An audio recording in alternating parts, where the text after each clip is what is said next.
आज की इस वीडियो लेक्चर में बात करेंगे इरेक्टाइल डिसफंक्शन के बारे में। इरेक्टाइल डिसफंक्शन,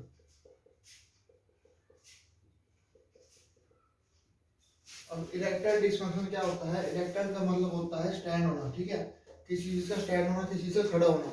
तो इरेक्टाइल डिसफंक्शन क्या होता है? जब भी कोई क्या होता है बॉडी के अंदर क्या होता है, इरेक्टाइल डिसफंक्शन मतलब इरेक्शन ना होना किसी चीज की, ठीक है। अब डिसफंक्शन मतलब क्या होता है कि वो काम नहीं कर रहा, इरेक्शन मतलब नहीं हो रही है। तो इरेक्टाइल डिसफंक्शन को क्या बोलते हैं? शॉर्ट फॉर्म में इसको ईडी भी बोलते हैं, ठीक है। अब इरेक्टाइल डिसफंक्शन क्या होती है, इसकी डेफिनेशन देखें सबसे पहले क्या होती है इरेक्टाइल डिसफंक्शन की, ठीक है। इसकी डेफिनेशन देखें क्या होती है, द इनएबिलिटी टू मेंटेन, यानी कि the inability to maintain erection, ठीक है, टू मेंटेन इरेक्शन, यानी कि the inability to maintain erection, ठीक है, सफिशिएंट फॉर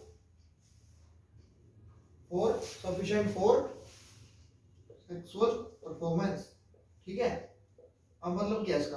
अब इसका मतलब होता है कि इनएबिलिटी टू मेंटेन इरेक्शन, यानी कि इरेक्शन को मेंटेन ना रख पाना, ठीक है, जो कि जरूरी होता है फॉर सेक्सुअल परफॉर्मेंस के लिए, जरूरी होता है, सफिशिएंट होता है, उस चीज को इरेक्टाइल डिसफंक्शन बोलते हैं, ठीक है। मतलब कि the inability to maintain erection, simple सी क्लेरिफिकेशन होती है, इनएबिलिटी टू मेंटेन इरेक्शन, ठीक है।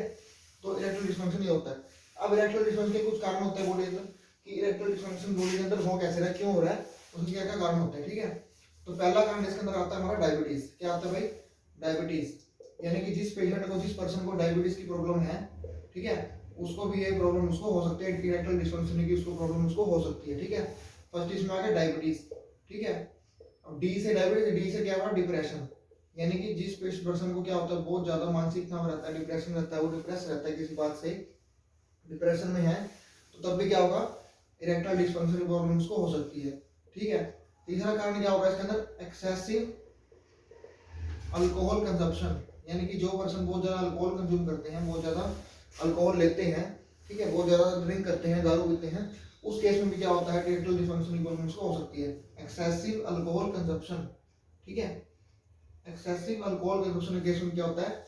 इरेक्टाइल डिसफंक्शन की प्रॉब्लम उसको हो सकती है, ठीक है। चौथा कारण इसके अंदर क्या होता है? फैटीग।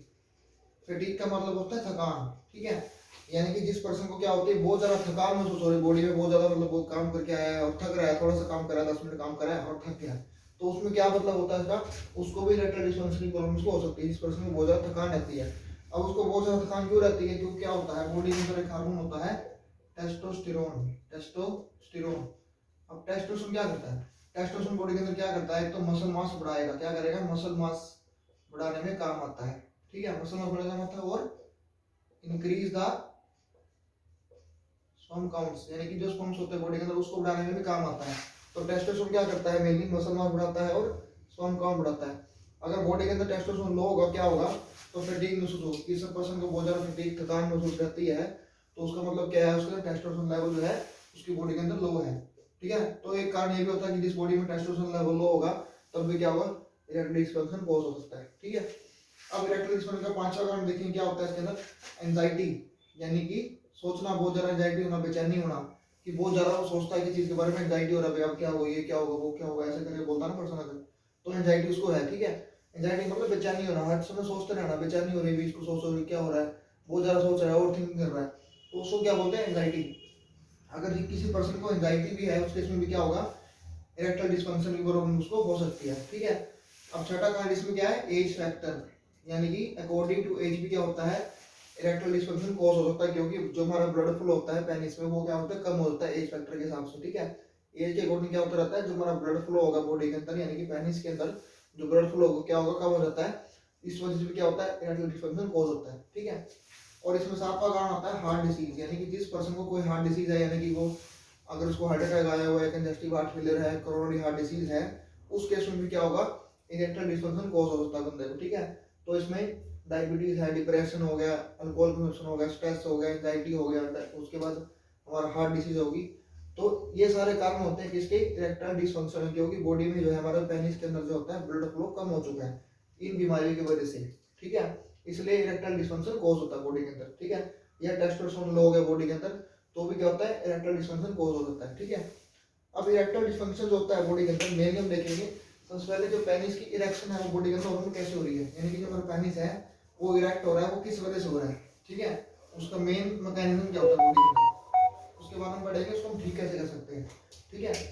तो बॉडी के अंदर एक होता है हमारा नाइट्रिक ऑक्साइड, नाइट्रिक ऑक्साइड।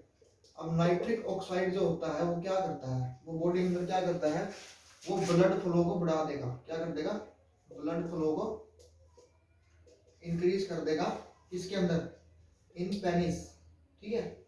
यानी कि पेनिस में क्या करेगा वो नाइट्रिक ऑक्साइड क्या करेगा, ब्लड फ्लो को बढ़ा देगा, जिसकी वजह से क्या होगा, जो वेसल्स है वो डायलेट हो जाएगी, इसको क्या बोलते हैं, वैसो डायलेशन। अब वैसो डायलेशन से क्या होगा, ठीक है, वैसो डायलेशन से क्या होगा, ब्लड फ्लो बढ़ जाएगा, वहां से ब्लड फ्लो बढ़ रहा है तो वैसो डायलेशन हो रही है, तो इसका मतलब क्या होगा, यहाँ से इरेक्शन कॉज हो जाएगी, क्या हो जाएगी, इरेक्शन कॉज हो जाएगी। तो मेन काम इसका नाइट्रिक क्या होता है, वैसो डायलेशन, ब्लड फ्लो को बढ़ाना, सिंपल सी बात है, ब्लड फ्लो को बढ़ा देता है, ठीक है। हमारे पेनिस में क्या होते हैं, स्मूथ मसल्स होते हैं, स्मूथ मसल्स। अब स्मूथ मसल्स होते हैं उसकी क्या कर देता है, वो रिलैक्सेशन कॉज करता है, रिलैक्सेशन का मतलब क्या है, उसको रिलैक्स कर देगा, उसको डायलेट कर देगा वेसल्स को, तो उससे क्या होगा, इरेक्शन कॉज हो जाएगी, ठीक है। अब नाइट्रिक ऑक्साइड क्या करता है, नाइट्रिक ऑक्साइड जो है वो क्या करता है, वो सीजीएमपी को इंक्रीज करता है। अब सीजीएमपी क्या होता है भाई, सीजीएमपी होता है साइक्लिक ग्वानिन मोनोफॉस्फेट, ये क्या करता है, इसका काम भी क्या होता है भाई, वैसो डायलेशन का काम होता है, इसका भी क्या होता है, वैसो डायलेशन, यानी कि ये भी क्या करता है, वेसल्स को डायलेट करता है, ठीक है, ब्लड फ्लो को बढ़ाता है पेनिस के अंदर, ठीक है। तो नाइट्रिक ऑक्साइड क्या करेगा, सीजीएमपी को बढ़ाएगा, अब सीजीएमपी क्या करेगा, वैसो डायलेशन करेगा और रिएक्शन कॉज कर देगा, सिंपल सी बात। तो ये नॉर्मल मैकेनिज्म होता है बॉडी के अंदर जो हो रहा है, हमारा नाइट्रिक ऑक्साइड बॉडी में रिलीज हुआ, ब्लड फ्लो बढ़ेगा, वैसोडाइलेशन होगी, इरेक्शन होगी, और सीजीएमपी इंक्रीज होगा, वो भी क्या करेगा, ब्लड फ्लो को बढ़ाएगा, ठीक है, जिसकी वजह से क्या होगा भाई, पेनिस की इरेक्शन कॉज हो जाएगी। ये नॉर्मल मैकेनिज्म बॉडी के अंदर जो होता है, ठीक है भाई, इरेक्शन बॉडी के अंदर कैसे हो रही है। अब इसके बाद देखेंगे हम, अब एक बॉडी के अंदर एंजाइम होता है, कौन सा एंजाइम होता है, फॉस्फोडाइएस्ट्रेज, फॉस्फोडाइएस्ट्रेज, फॉस्फोडाइएस्ट्रेज 5, ये एक एंजाइम होता है बॉडी के अंदर, क्या होता है, एंजाइम। अब ये एंजाइम क्या करता है, अब ये एंजाइम का काम क्या होता है, मेनली क्या करता है, ये जो सीजीएमपी है ना बॉडी के अंदर, सीजीएमपी ये एक तरह का हार्मोन है, एक तरह का मैसेंजर है, एक तरह का केमिकल है बॉडी के अंदर, क्या करता है, ये वैसोडाइलेशन कॉज कर रहा था। अब ये एंजाइम क्या करेगा, इसको क्या कर देगा, मेटाबोलाइज, क्या कर देगा, मेटाबोलाइज। अब इसको मेटाबोलाइज कर देगा अगर ये, तो मेटाबोलाइज क्या होगा, ये बॉडी के अंदर रिलीज होएगा नहीं, अब बॉडी के अंदर रिलीज नहीं होगा तो वैसोडाइलेशन कॉज नहीं करेगा भाई। अब बॉडी के अंदर वैसोडाइलेशन ही नहीं हो रही, अब पेनिस है हमारा, अभी मान लो हमारे पेनिस है, ठीक है, अभी पेनिस के अंदर क्या हो रहा है, इरेक्शन कॉज नहीं हो रही, क्यों नहीं हो रही भाई, क्योंकि फॉस्फोडाइएस्ट्रेज क्या कर रहा है वहां पे, सीजीएमपी को मेटाबोलाइज कर रहा है। अब मेटाबोलाइज करेगा अब आगे फर्दर काम नहीं कर पाएगा अपना सीजीएमपी, जो उसका काम होता है वैसोडाइलेशन का, ठीक है। अब वैसोडाइलेशन होने नहीं बॉडी के अंदर, तो पेनिस कैसे इरेक्ट हो जाएगा भाई, सीधी सी बात है। अब पेनिस इरेक्ट हो सकता तो ऑब्वियसली बात, इरेक्टाइल डिस्फंक्शन की उसको प्रॉब्लम हो सकती है। तो इसलिए हम क्या करते हैं, इसमें ड्रग देते हैं, कौन सी ड्रग देते हैं भाई, इसकी ट्रीटमेंट बात करें, कौन सी ट्रीटमेंट देते हैं इसके अंदर, इसके अंदर ड्रग देते हैं हम सिल्डेनाफिल, सिल्डेनाफिल, ठीक है, और टेडेलाफिल। अब सिल्डेनाफिल है, टेडेलाफिल है, और एक ड्रग होती है वर्डेनाफिल, ठीक है, वर्डेनाफिल। तो ये तीनों ड्रग होती है, क्या करती हैं, ये फॉस्फोडाइएस्टर एंजाइम 5 जो है हमारा, कौन सा है, फॉस्फोडाइएस्टर 5 एंजाइम, इसको इनहिबिट कर देगी, क्या कर देगी, इसको रोक देगी, माइनस कर देगी, माइनस मतलब इसको इनहिबिट कर देगी, रोक देगी। तीनों ड्रग ऐसे काम करती हैं, क्या करती हैं, इसको इनहिबिट करती हैं को। अब एंजाइम इनहिबिट हो जाएगा तो क्या होगा, एंजाइम मान लो इनहिबिट हो गया, माइनस का साइन आ गया, इनहिबिट हो गया, अब सीजीएमपी क्या करेगा भाई, अब सीजीएमपी यहाँ से ब्लड फ्लो बढ़ा देगा, क्या कर देगा, इंक्रीज द ब्लड फ्लो, ठीक है। अब ब्लड फ्लो बढ़ेगा कहाँ पे, पेनिस में, उसकी वजह से क्या होगा, इरेक्शन कॉज हो जाएगी, ठीक है, यानी कि हमारा पेनिस है वो क्या हो जाएगा, इरेक्ट हो जाएगा, क्या हो जाएगा भाई, इरेक्ट, पेनिस क्या हो जाएगा, इरेक्ट हो जाएगा यहाँ से। तो ये मैकेनिज्म होता है किसका, सिल्डेनाफिल, टेडेलाफिल, वर्डेनाफिल, कैसे काम करती है भाई, फॉस्फोडाइएस्टर एंजाइम को इनहिबिट करने में काम आती है, जो क्या कर रहा है, सीजीएमपी को मेटाबोलाइज कर रहा है, ठीक है। हमने मेटाबोलाइज नहीं कराना हमने, हमने मेटाबॉलिज्म कराना नहीं है। क्यों नहीं करा भाई? क्या ताकि हमारा जो इलेक्ट्रोलाइट प्रॉब्लम है उसको हम सोल्व कर पाए। सिंपल सी बात है ये, ठीक है।